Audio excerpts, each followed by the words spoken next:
In today's video, I'm going to teach you how to move a blog from one Squarespace website to another.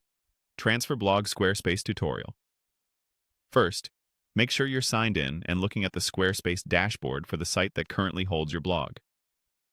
We'll start in the main navigation, then move into the Pages panel, where all of your site's pages and collections live. This is where you'll find your blog pages, often named Blog or Blog 2. If your site has more than one blog, choose the one that contains the posts you want to move. Open that blog to see the list of posts. To move a single post, hover over it and open the Post Options menu. You'll see an option labeled Move. Click Move, and Squarespace will prompt you to choose a destination. Select the blog you want to move it to, then confirm by choosing Move Post.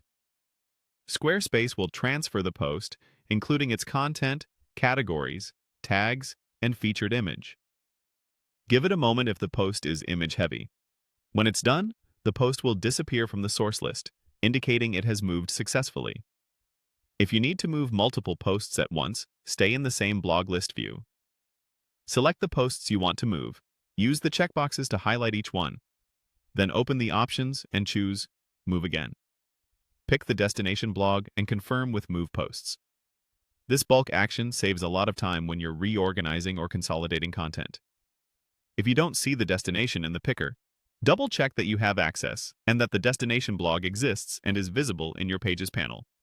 Once the move finishes, head back to the Pages panel and open the destination blog to verify everything landed correctly. Skim the titles and check a post or two to ensure images, formatting, categories, and tags look good. If you rely on featured posts or summary blocks, confirm those still display as expected. You may want to review URL slugs, publication dates, and visibility to keep your SEO and navigation intact. Internal links pointing to old locations might need a quick update if the site structure differs. A few quick tips as you wrap up. Moving preserves post content and metadata, but it won't copy page-level design settings from one blog collection to another. If you use custom summaries or specific layouts, replicate those settings on the destination blog for a consistent look. Finally, don't delete the original blog page until you've confirmed everything is present and correct in the new location. And that's it.